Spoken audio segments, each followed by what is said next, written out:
All right, we're going to talk about the sin of adultery tonight, because that's really what Psalm chapter 5 is about. And tonight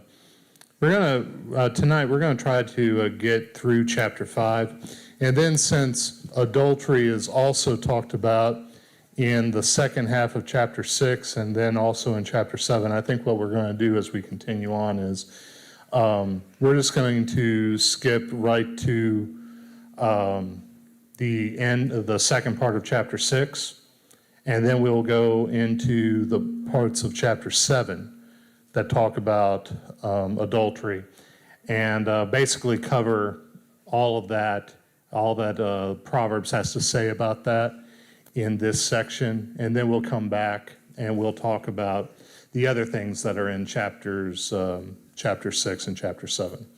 But chapter 5, pretty much all of chapter 5 and most of chapter 7 is about adultery. So we're going to go through chapter 5 tonight. So I encourage you to open up your Bibles to chapter 5, and what I'll do is try to find where the remote is. Here we go.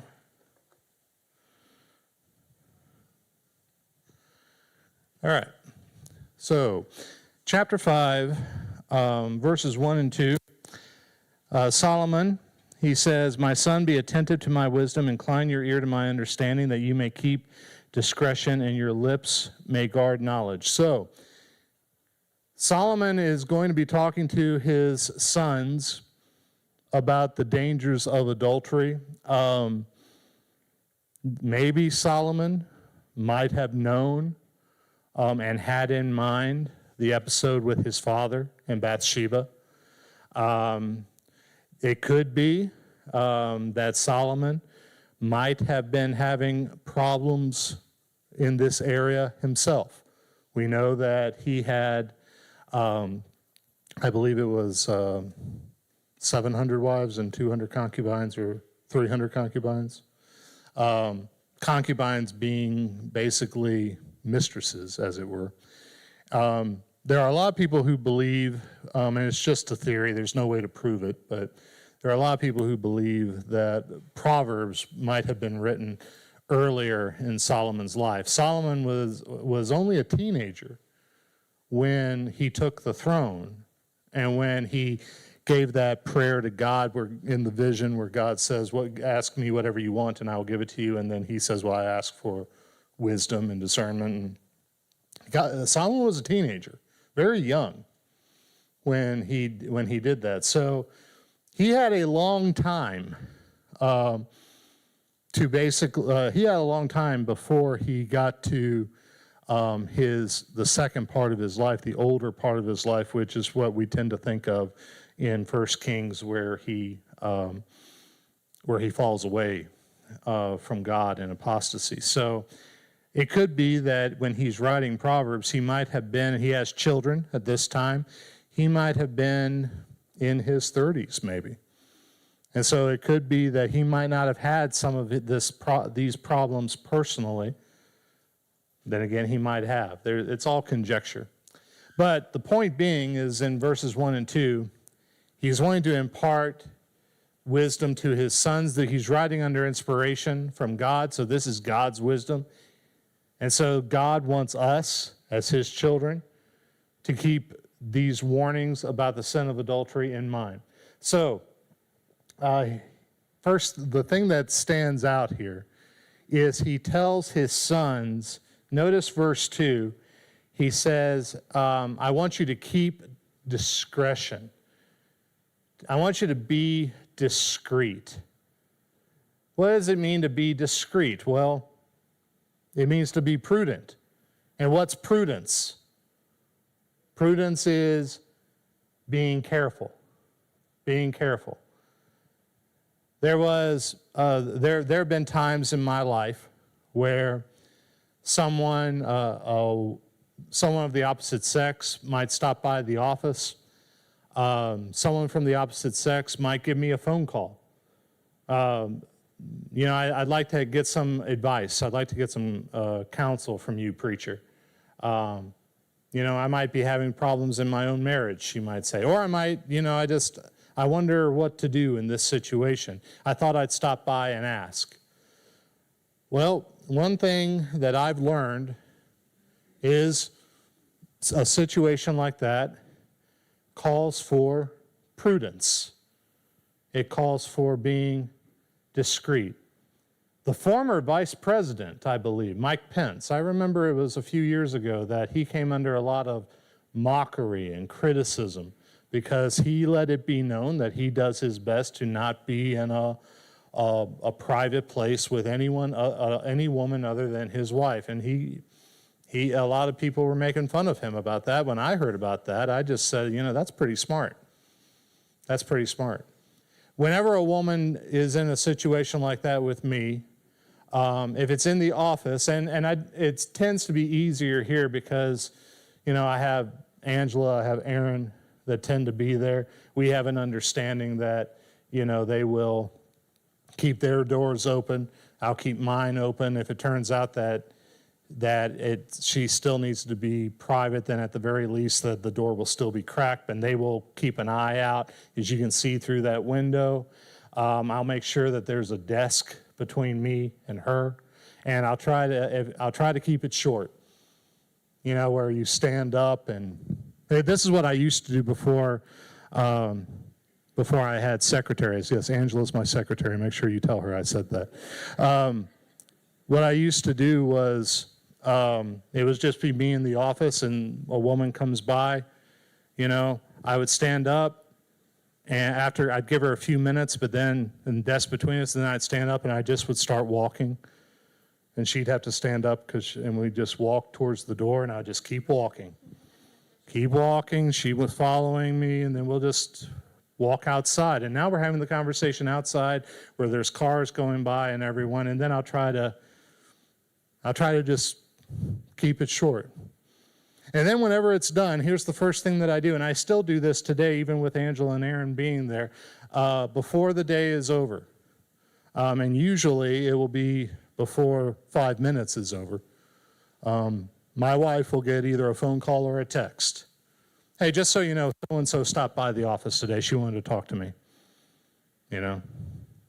And what I try to do, too, is I usually call or text one of the elders. Hey, just so you know, so-and-so stopped by today. I mean, she wanted to talk about some confidential matters. That's fine and everything. But I just want you to be aware. You see, it's interesting that the first thing, when he's going to be talking about adultery, and he's going to be giving all these warnings about adultery, very first thing he says is, I want you to be discreet. I want you to be careful. I want you to be prudent. It's a good advice for both men and women. And so I gave some pointers on the screen here, because prudence, being discreet, it is one of the most essential things. It's not the only essential thing, but it is a very essential thing when it comes to avoiding the sin of adultery. So here are some tips. Do your best to avoid being alone with the opposite sex if they're not your spouse. Are there exceptions to this? Yes, if they're 3, or if they're 93. Okay, but you know what I mean in that. Be careful, be prudent. Don't be alone with them. Keep your spouse informed at all times about even the most benign things that you would just not think would be really worth mentioning. Mention it anyway. You would be amazed at just how much your spouse would just appreciate it. You'd be amazed. Hey, just wanted to tell you, just so-and-so and so-and-so, I got a text from so-and-so. She just wanted to know what time we were dropping off the kid. I mean, that's just as innocent as anything, right? But still, I just thought I'd tell you. You'd be amazed at how that helps to build trust, and what trust, in turn, pays great dividends in a marriage. It really does. Be friendly, but think about how friendly you are. Make sure that your friendliness with the opposite sex, you keep that well away from the line that crosses into flirtation. Think about how you were in high school when you wanted to get a girl or a guy to notice you. What would you do if you really wanted them to notice you because you were interested in them or you wanted them to be interested in you? What would you do? And eye contact just a little bit longer, you know?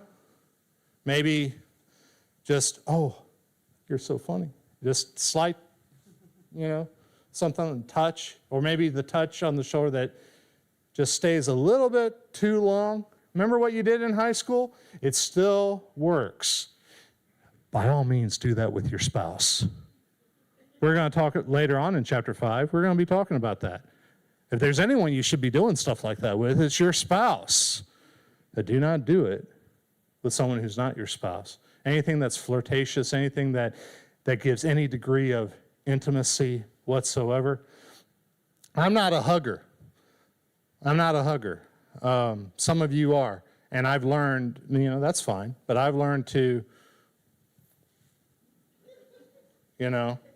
just the side, one arm. Why? Well, once in a while I'll have a church lady ask me, so are you just afraid to hug? She's wanting to give me a hard time. And I'll just be like, I really forgot to wear deodorant today, so I'm trying to spare you, really. Yeah. No, the real reason is discreetness, prudence. Because even if my wife, with very good reason, trusts me from here to the moon, there are others. I mean, don't we all tend to have the problem of we like to make assumptions and they tend to be the worst ones? So how many of you would, look at him, there he is, and that's just a totally inappropriate hug that he's giving to someone who's not his wife. Now my respect for him has gone down. I mean, that's a human nature, right? So be discreet. And these are just some pointers. Before we move on, any thoughts, any questions, comments? All right. So he starts out, he has said in verses 1 and 2, I want you to be discreet. Now in verses 3 through 5, he starts telling him this is why. Now we're going to get into the meat of it. Verse 3, for the lips of a forbidden woman drip honey, and her speech is smoother than oil. I want some comments. I want some feedback. What's he talking about here? What's he mean? Obviously, it's not literal honey. What's he talking about? Flattery. Again, think back to when you were in high school, especially ladies. Think back to then. Why did you make those compliments? You're so smart. Oh, you're just so great. I just love being. Why did you do that?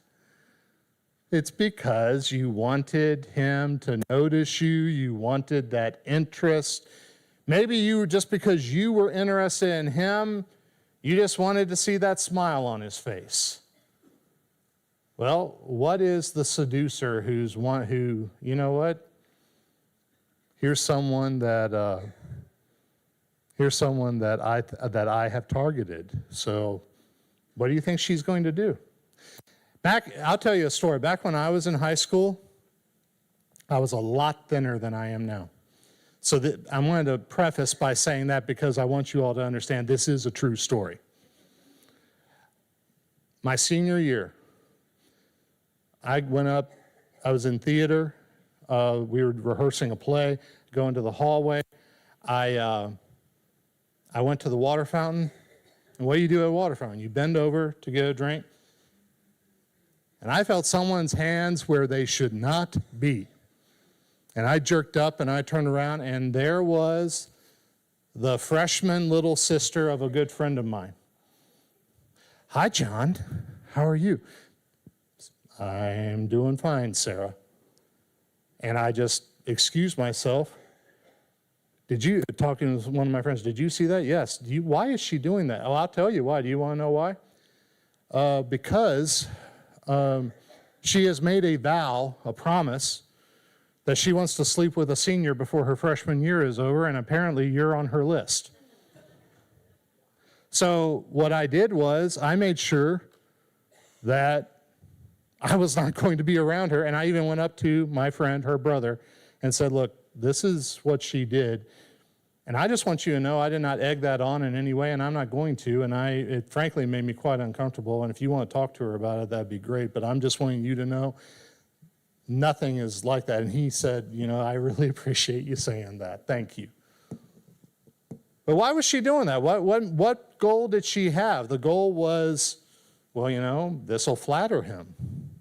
Because what guy does not like that kind of attention? That's what she was thinking. So I want to make him feel good. I want to flatter him. I want to make him feel like he's a big man. That's what Solomon's talking about here. He's talking about flattery. The goal of the seductress, and this would also apply to the seducer, the ladies, the guy who is not your husband who has you as a target. She wants to seem like the girl of your dreams. She wants to seem like the answer to all of your problems. She wants to seem like she is what has been missing from your life, the one who could definitely make you happy. If you skip down to later on in chapter 5, I believe it's around verse 18 or so, where he starts talking about this is how you ought to be with your spouse. Why do you think he said that you should be satisfied with your spouse at all times and find joy with your spouse? Why did I say just a few minutes ago that, you need to flirt with your spouse? You need to, it says rejoice with the wife of your youth. In Genesis, it says that Isaac sported with Rebekah. And if you look up the Hebrew word for sport, one of the definitions of that is he made her laugh. They laughed together. They had a good time together. They had fun together. Why does God say things like this for the spouse? Because if that's missing in a marriage, if it turns out because it's human nature, we take people for granted, we take each other for granted. The night that Beth and I got married, when we went back to the church building after the reception to change clothes, get out of the tux, I realized this would be the last time, the last 5 minutes that I would see her in that bridal gown, and I was just like, oh, she's so pretty. I'm the luckiest man in the world. I can't believe how blessed I am. And then when the proverbial honeymoon is over, oh, what does she want? We take each other for granted, don't we? When the newness wears off. So why does it say, marriage takes work? It's for things like this, right? Well, what's one of the things that God says that we need to do in a marriage? What made your spouse decide, I think I would like to spend the rest of my life with him or with her because I love them so much? What made that happen? It can still, those same things can still apply. And if they're missing, I just don't pay her any attention anymore. I'm upset with her all the time. He can't do anything right. It's all business and no fun. It's just what's next on the list of things to get done. And there's no affection, and there's nothing good, nothing positive, nothing fun whatsoever that happens. After a while, then suddenly the secretary that does flirt a little bit, she looks pretty good by comparison. And if she knows that, and if that's what she wants, then yes, her lips will drip honey. Her speech will be smoother than oil. She will definitely come across as the one can provide what's missing in your life. And it's all a lie. It's all a lie, as the rest of the chapter will bring out. Notice what else he says. He tells us why this is a lie. Because in the end, she is bitter as wormwood, sharp as a two-edged sword. Her feet go down to death. Her steps follow the path of Sheol. Now, to give some explanation here. Wormwood is a very bitter herb that contains a very, very powerful chemical which can, in some dosages, be poisonous, could even cause seizures. That's what wormwood is. Two-edged sword. This is a Hebrew play on words. In the Hebrew, it literally means sharp as a sword with mouths. Think about that for a second. A sword with mouths. Basically, it's a Hebrew play on words that basically means she's going to eat you alive. Her mouth, it starts out dripping with honey. It's going to end up biting you like a sword would stab you. And Sheol is the Hebrew word that would refer to the grave, refer to death. When the Septuagint translated the Hebrew Old Testament into Greek, and that was Jesus' Bible when he was alive, Sheol was the word that would be translated Hades, or the afterlife. So basically, when you take all these things into consideration, here's what Solomon's saying. You know, you're expecting honey, but you're going to get a very bitter, poisonous aftertaste, and it could end up killing you. It could end up killing you physically for reasons we're going to talk about in a second. It will, if you don't repent of it, it's going to kill you spiritually, and it's going to rob you of peace in your life. That's what she will do. That's what he will do, the adulterer. Let's keep going. Verse 6. He says, now there's a difference in your translations here. The reason for the difference is because the King James and the New King James are based on a set of ancient Hebrew manuscripts that were basically newer than the set of Hebrew manuscripts that the American Standard, New American Standard, and English Standard versions are based on. And so that's why you have the differences here. So ESV says, talking about the adulteress, says, she does not ponder the path of life, her ways wander, and she does not know it. But the New King James does not give the emphasis on the adulteress. It gives the emphasis on the one who is being seduced by the adulteress. Lest you ponder her path of life, her ways are unstable, you do not know them. In other words, the King James, New King James is saying to the guy who would be seduced by the adulteress, you're not really thinking this through. But the English Standard Version would be talking about the adulteress herself and saying, she's not really thinking this through. So whichever one it is, they both mean the same thing. Whoever is trying to seduce the other and the one who is being seduced to commit adultery, neither one of them truly understand, at least in the heat of the moment while they're being tempted and while they're committing the sin, neither one of them truly understand the true ramifications that will come their way because of this. I remember my first work, there was a member of the church that she said that there was a guy, not her husband, that was showing great interest in her, and she was thinking about going in and starting a relationship with him. I tried to talk her out of it. And I remember saying to her, if he's willing to cheat on his wife with you, and he doesn't mind that being the motivation for you cheating on your husband, so what's stopping him from doing this to you? Oh, he would never do that to me. Oh, how do you know? Because it's sure he already has precedent that he will. Oh, you see, I'm different. He would not do that with me. Well, 3 years later, found out that's exactly what he did. And she was devastated. And she was like, how could he do this to me? And I was like, she called me up. I just said, that's what I told you. I'm sorry, but that's what I told you. That's what Solomon is talking about here. The people who are involved in adultery, they don't really think through all the bad things that can and almost assuredly will happen as a result of it. So verses 7 through 8. Verses 7 through 8. He goes back to talking to sons. He says, and now, O sons, listen to me. Do not depart from the words of my mouth. Keep your way far from her and do not go near the door of her house. Keep your way far from her and do not go near the door to her house. In other words, you need to stay away from anyone who would want to get you to commit fornication with them. In fact, you need to go as much extreme as you can. Don't even go close to where they live. Just stay on the other side of town.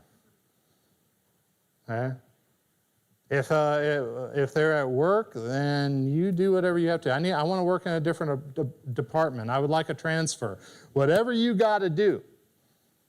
Whatever it takes to remove whatever temptation to sin is in your life, whatever stumbling blocks, remove it. Remember what Jesus said? Matthew 18. Someone turn there and read that for me. Matthew 18. Make sure you have a microphone if you read it. Matthew 18, verses 7 through 9. We've heard this before, but these principles here that Jesus is saying that we know so well, they apply very much to what we're talking about tonight. Matthew 18, verses 7 through 9.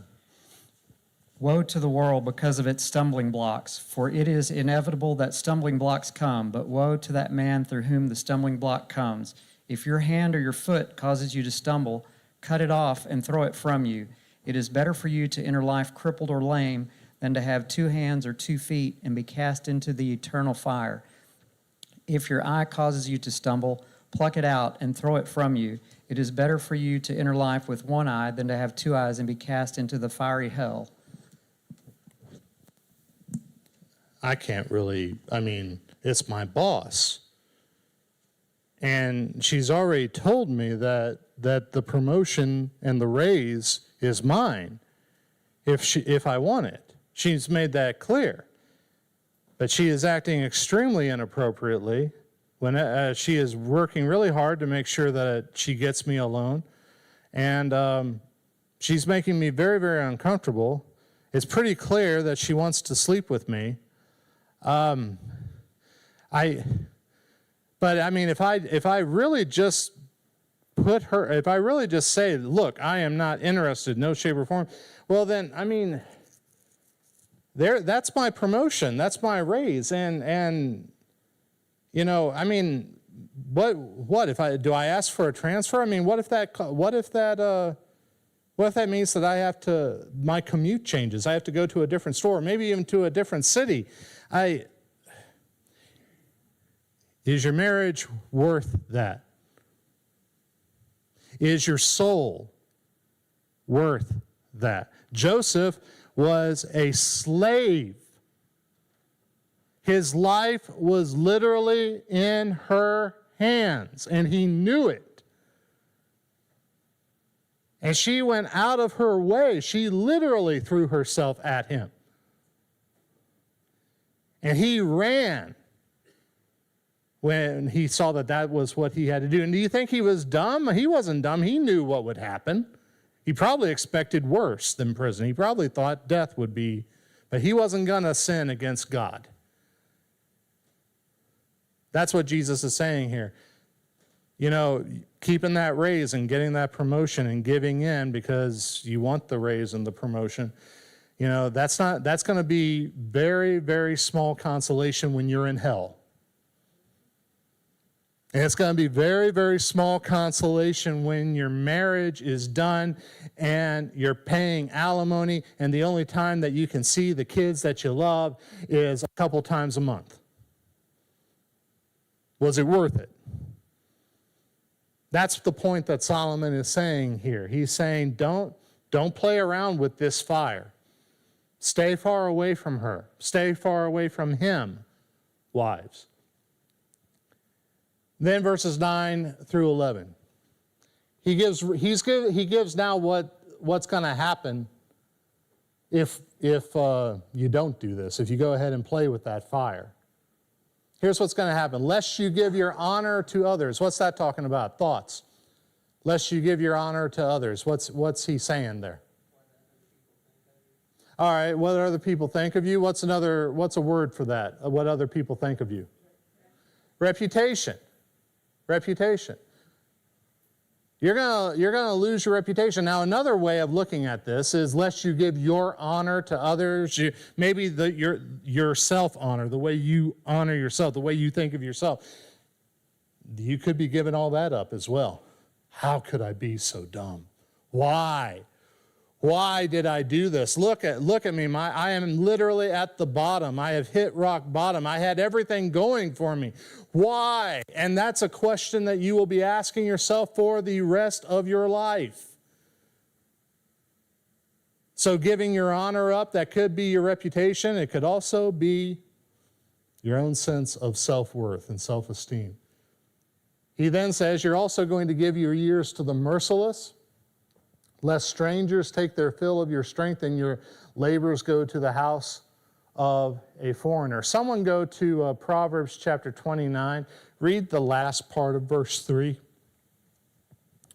Proverbs chapter 29, the last part of verse 3. But he that keepeth company with harlots spendeth his substance. So if you are spending time with prostitutes, you are basically giving up your wealth. Think of the prodigal son. That's exactly what he did. Okay? So what's he talking about here? Here's what he's talking about. Here's what adultery does. It's not just in the movies that the person that's fooling around gets the phone call, hey, if you want me to keep quiet about this, then, do you remember David Letterman? Back in the 90s, the late night TV host, remember how just out of the blue one day, he just opened up, he didn't have a funny monologue that day. He said, all right, guys, I got to tell you something. Yesterday morning, when I got to my car, there was a note taped on the dash, and I opened it up, and it was basically blackmail because this guy found out that I'd been basically fooling around with the staff, and he wanted some money. So I turned it over to the police. The police has found him. But I wanted to get out ahead of this, so I'm telling the entire world that, yes, I am guilty of this. It's not just in the movies that stuff like that happens. And that's what adultery can result in. Everything that you've worked for, everything that you've saved up for, gone. Gone. If not blackmail, then severe legal penalties. In some countries, adultery is against the law, and if you are caught, then there are very steep fines and financial penalties to be paid. And here, it's not against the law, although it used to be, but it's not now. But alimony. That comes as a result of this. Loss of job. Loss of estate, loss of wealth portfolio, where now you're in a relation and you're in a relationship with your wife and with your kids, but now you might find yourself now in a relationship with your mistress and the kid that you have with her, and now you're trying to support both, and you're not getting any more money. You still got just the same paycheck that you had before, and it's getting stretched really, really thin. And you're not going to be able to answer the questions from your spouse. Where's all the money going? That's what he's talking about here. And then he says, and at the end of your life you groan when your flesh and body are consumed. I'm reminded of Romans chapter 1, verse 27, where talking about fornication and the sin of homosexuality, it says that they receive within themselves the due penalty of their error. So what comes to my mind is, here's another consequence of adultery. It can lead to loss of health, sexually transmitted diseases, an early funeral that comes about out of stress, heartache, suicide. These are all consequences that Solomon is alluding to. And he says, and at the end of your life you will say, How I hated discipline, and my heart despised reproof. I did not listen to the voice of my teachers or incline my ear to my instructors. I am at the brink of utter ruin in the assembled congregation. In other words, he is saying, here's what adultery brings about. You are going to have lots of regret, and you're going to have a lot of respect that you're going to lose. Not only the respect you have for yourself, but the respect of others as well.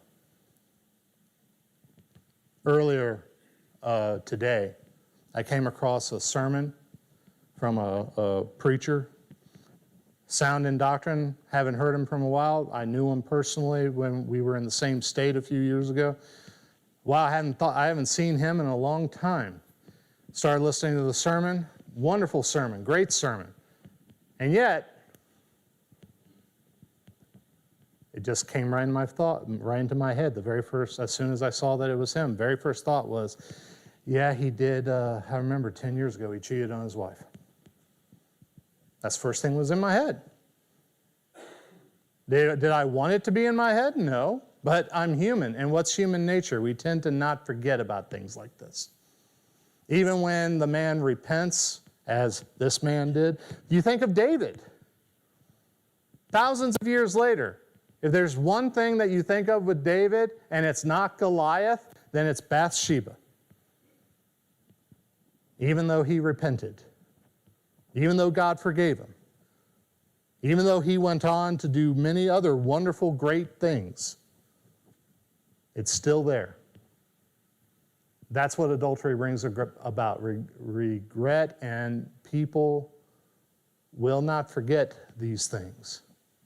And that's what Solomon's doing. He's saying, I'm warning you about all these things. That's what God is doing as well. And now we get to other advice that God is giving, and this is more positive in nature. Here's a good way to avoid it. Avoid going down this road the better way. Drink water from your own cistern, flowing water from your own well. Should your springs be scattered abroad, streams of water in the streets? Let them be for yourself alone and not for strangers with you.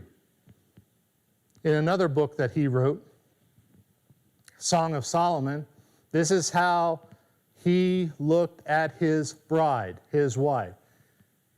My sister, my bride, she is a garden locked, a spring locked, a fountain sealed. It is her and her alone. I'm also reminded of the elder qualification. Husband of one wife. You break that down in the Greek, one woman man. One woman man. The verb tense of that sentence, by the way, is must be, not must have been. So he could have been someone who had been married previously and his wife passed away, or he divorced her because of her fornication and remarried, and therefore he's not committing adultery. That could happen. But at presently, he must be. He is not a polygamist. He's not an adulterer. He is faithful to his wife. He is a one-woman man. He drinks water from his own cistern. And that water is for him and him alone. I remember the very first class I ever taught as a preacher on the Song of Solomon. You talk about my face being red. It was red for like 6 straight Sundays. You know, it was like something the elders asked me to do. I was like, what do I do to offend you guys? And they were like, oh, we want you to teach on this, yes. But I remember my wife made a very insightful comment in that class, and I've never forgotten it. She said, and she was talking to the women in the class, and she said, we need to remember that when he said, I do you love, honor, and support her and her alone for as long as you both shall live? That basically what any of his sexual needs, he's made a promise and a commitment to us and to God and to everyone in that who was at the wedding. He has made that commitment that it's going to be just us, and that's it. That is it. That is the commitment that a monogamous husband has made. And that is a commitment that a monogamous wife has made. That it's going to be just you, the husband, and that's it. And when we think about the import of that, just how impactful and how deep a commitment that really is, I thought that was a very good point. And that's really what he's saying here. You made a commitment that it would be just her, just him, and that's it. He then says, let your fountain be blessed and rejoice in the wife of your youth, a lovely deer, a graceful doe. Let her breasts fill you at all times with delight. Be intoxicated always in her love. You want to know what the world says? And if you've ever watched any sitcom that ever came out over the past 30 years, you will have heard this joke. It's common. Oh, it's before marriage that the sex is the best. It's before marriage, because after marriage, it's just, you might as well just give up. Have you ever heard that? Because that's what is taught. God says the exact opposite. God says the exact opposite. God says sex is just for marriage. And once you get married, then have fun. That's what he says. Look at the New Testament. Let marriage be held in honor among all, and let the marriage bed be undefiled. There is no sin that's in the marriage bed.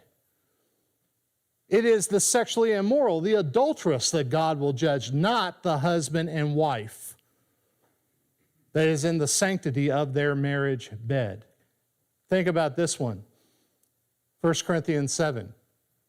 Because of the temptation to sexual immorality, each man should have his own wife and each woman her own husband. The husband should give to his wife her conjugal rights, and likewise the wife to her husband. For the wife does not have authority over her own body, but the husband does. Likewise, the husband does not have authority over his own body, but the wife does. Do not deprive one another, except perhaps by agreement for a limited time, and here's the reasons, that you may devote yourselves to prayer. Some translations will add fasting there. But then come together again. Why? So that Satan may not tempt you because of your lack of self-control. Because ladies, gentlemen, when it gets to, when over and over again, it's I have a headache and I'm not in the mood and not right now, or I'm just too tired, and excuse after excuse after excuse is given night after night after night after night. Again, sooner or later, the flirtatious secretary who puts her hand on his shoulder just a couple of seconds too long, who gives him the compliment, oh, wow, look, oh, hey, could you get this box down from me? Oh, wow, you're so strong. Well, he would never do that. God, who created us, says, I told him not to do it, but here's what can really help him to resist that temptation and maybe even keep it from even being a temptation. See, the biblical worldview of the sexual relationship is in marriage, it should flourish. It should be a regular part. And what's one of the reasons? It is because that's one of the things that helps. It's not the only thing, and it's not a foolproof thing. It's not the only thing, but it's one of the things that, generally speaking, really tends to keep adultery away.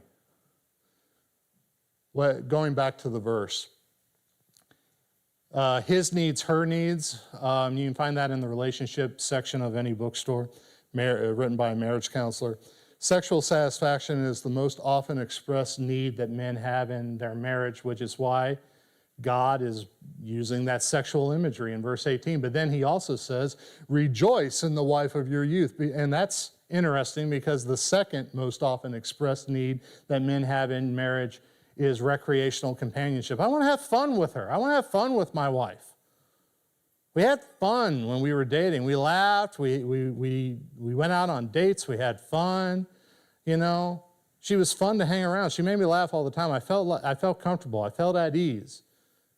And God says, rejoice in the wife of your youth. Now, just so I'm not making it one-sided, the New Testament says that the younger women must be trained to love their husbands, but it also says to husbands, you need to live with your wives in an understanding way. So We talked about the husband's most basic needs in marriage, and these are just generalized, and we could do a whole series of lessons on this, but generally speaking, sexual fulfillment, recreational companionship, domestic support, admiration, and affirmation. But guys, here's your wife's most basic needs in marriage, generally speaking.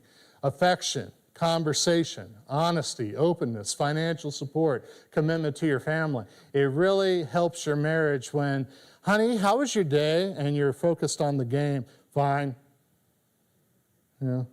What's the joke? The joke is, my husband, I can tell him anything, and I know that he will never betray my confidence. He will not reveal it to a single soul. Why? Because I know he wasn't listening in the first place. My wife told me that I never listen, and I said, wow, that's a weird way to start a conversation. What's the point here? We each have responsibilities. And when we give towards the other what the other needs and we work at it, then that tends to be something that really helps strengthen the marriage. And when this marriage is strengthened, then that means that the temptation to commit adultery is withstood and might not even be a temptation to begin with. We'll pick this up and then we'll get into the second part, chapter 6 and chapter 7 next time. Thank you all.